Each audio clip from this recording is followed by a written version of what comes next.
Pemirsa, KPU RI optimis dapat menyelesaikan rekapitulasi suara nasional pada hari ini. Dengan demikian, KPU akan menetapkan hasil pemilu 2024 pada hari ini, tepat di akhir masa tenggat waktu yang ditetapkan oleh undang-undang. Pada rekapitulasi nasional kali ini, KPU mengalami beberapa kendala. Kenapa bisa demikian? Bagaimana kemudian evaluasi dari pemilu 2024 kali ini? Kami akan membahasnya bersama dengan manajer program Perludem, Fadil Ramadhanil. Mas Fadil, selamat sore.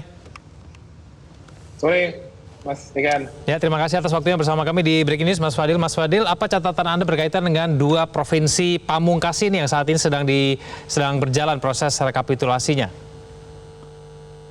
Ya, yang pertama memang harus dikatakan bahwa ada problem dalam tata kelola dan manajemen rekapitulasi suara yang dilakukan oleh KPU ya. Terutama terkait dengan terlambatnya beberapa provinsi dalam melakukan rekapitulasi. Nah, kalau kita merujuk ke dalam Undang-Undang Pemilu, batasan waktu untuk menyelesaikan proses rekapitulasi itu kan tidak hanya bagi KPU RI, yang batasannya jatuh pada hari ini, 35 hari setelah hari pemungutan suara. Tapi batasan waktu itu juga ada kepada KPU Kabupaten Kota, kepada KPU Provinsi, yang diberikan batasan waktu masing-masing 20 hari dan 25 hari. Nah, ketika sekarang misalnya ada provinsi yang terlambat dan bahkan ada yang baru kemarin melakukan rekapitulasi, ini menurut saya jadi problem yang serius karena ada persoalan-persoalan yang berarti dalam proses rekapitulasi ini bisa menjadi bahan refleksi. Memang ada masalah dalam proses rekapitulasi secara berjenjang. Isu soal penggelembungan suara, kemudian isu soal penggembosan suara, isu soal peralihan suara, saya kira sesuatu yang mestinya bisa dijelaskan oleh KPU kepada publik, dan ke depan kita perlu berpikir bagaimana proses rekapitulasi ini bisa lebih sederhana, lebih cepat, lebih transparan, dan lebih akurat tentu saja. Ya, Mas Fadli, kalau kita cermati mengenai proses rekapitulasi di tingkat Provinsi Papua Pegunungan yang baru saja, yang saat ini sedang berlangsung, kearifan lokal di sana, proses pemberian suaranya itu dilakukan melalui sistem noken begitu, ataupun sistem ikat begitu ya. Ini yang menjadi persoalan juga pada saat dalam pembahasan tadi. Apakah dalam sistem noken ataupun sistem ikat ini yang menjadi kearifan lokal itu memungkinkan dan bahkan memperbesar kemungkinan adanya penggelembungan suara atau mungkin kecurangan itu terjadi sehingga kemudian proses rekapitulasinya tadi berlangsung cukup alot tadi, Mas Fadli?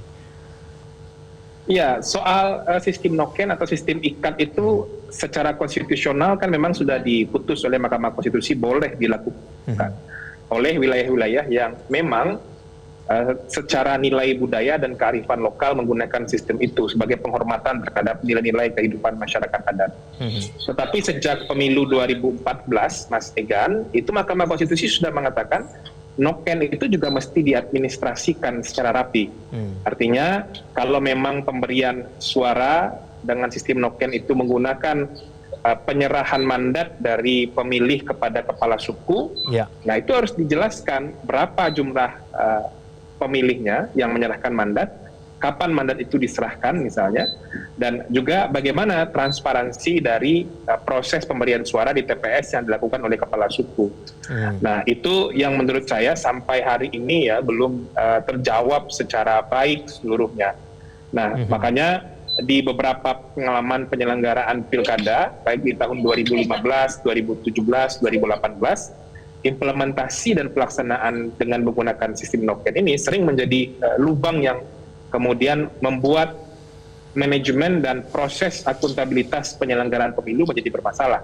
Nah, misalnya ada jumlah pemilih atau jumlah DPT yang lebih sedikit dibandingkan atau lebih banyak dibandingkan jumlah penduduk. Itu kan sesuatu yang tidak mungkin ya. Nah, itu yang mestinya harus diwaspadai di dalam penggunaan sistem noken ini. Pengadministrasian sistem noken ini yang belum sepenuhnya rapi ya dalam proses penyelenggaraan pemilu kita. Tapi kecenderungannya sebetulnya sejak pemilu 2009, 2014, 2019, dan 2024, termasuk juga di pemilihan kepala daerah. Nah, sebetulnya tren dari daerah-daerah yang menggunakan sistem noken ini menurun. Nah, mulai kemudian di beberapa wilayah yang sebelumnya menggunakan sistem noken itu, mulai diarahkan untuk menggunakan sistem one man one vote ya. Jadi pemilih di wilayah pegunungan, pemilih di dalam wilayah yang tinggal di dalam lingkungan hutan dan tinggal di wilayah komunal masyarakat adat itu mulai kemudian untuk diajak untuk datang ke TPS dan memberikan langsung suara mereka sebagai bagian dari tumbuh dan berkembangnya pelembagaan demokrasi kita. Mas Fadli, apakah setiap persoalan yang kemudian muncul dalam proses rekapitulasi ini wajib diselesaikan dalam proses hari ini begitu? Sedapatnya iya, Mas Regan. Karena kita secara prinsip ya, proses rekapitulasi secara berjenjang itu mulai dari penghitungan di tingkat TPS, lalu rekapitulasi di tingkat kecamatan, termasuk juga rekapitulasi di tingkat kabupaten kota, provinsi sampai ke KPU RI, itu kan hakikatnya adalah memberikan ruang koreksi terhadap kesalahan penghitungan suara atau kelalaian dalam proses penghitungan suara. Kalau secara berjenjang nanti ketika proses di atasnya itu koreksi bisa dilakukan. Masalah-masalah yang muncul di tingkatan rekap sebelumnya itu dapat diselesaikan ketika dibawa ke proses rekap yang lebih tinggi. Nah makanya kalau kita lihat kemarin itu kan ada proses koreksi ya yang dilakukan oleh KPU RI terhadap hasil perolehan suara partai politik PSI seingat saya di beberapa provinsi di Papua. Nah itu membuktikan bahwa proses rekapitulasi itu bisa mengkoreksi kesalahan penghitungan suara. Nah tapi kalau pertanyaannya apakah semuanya harus tuntas hari ini, tentu saja itu tidak bisa.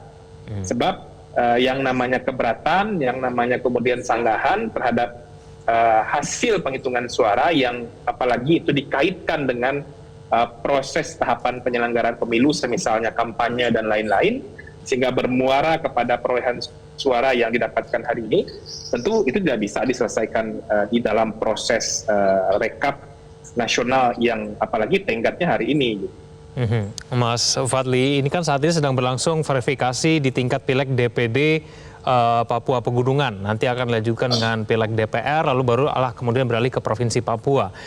Kita masih bisa optimis tidak nanti proses ini akan bisa selesai pada waktunya dan kemudian penetapan hasil pemilu akan dilakukan pada malam hari ini? Ya, kalau saya sih melihat kalau pertanyaannya akan selesai hari ini, saya sih yakin akan selesai ya hari ini, Mas Egan.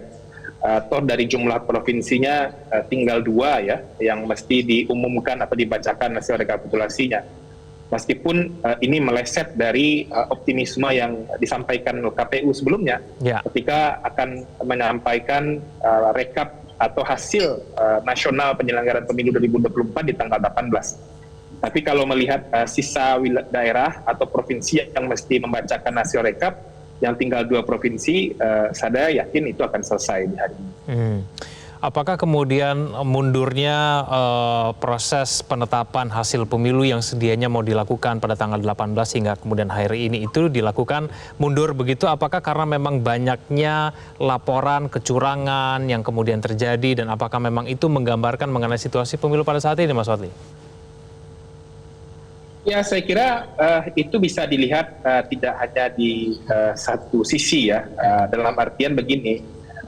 Ruang yang kemudian disiapkan oleh undang-undang bagi penyelenggara pemilu kepada peserta pemilu, kepada publik, dan khususnya saksi-saksi peserta pemilu yang mengikuti proses rekap untuk bisa terus men-challenge dan memberikan kontrol ya, atau memberikan koreksi terhadap proses rekapitulasi, ya itu harus dipandang sebagai sesuatu yang baik saja.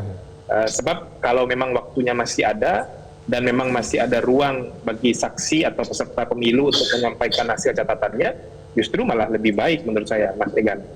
Nah, tapi memang kan ini bukan hanya soal menyelesaikan tenggat dari rekapitulasi ya, tapi juga bagaimana memastikan hasil rekapitulasi itu adalah hasil yang betul-betul menjaga kemurnian suara pemilih ketika diberikan di TPS pada 14 Februari 2024 yang lalu.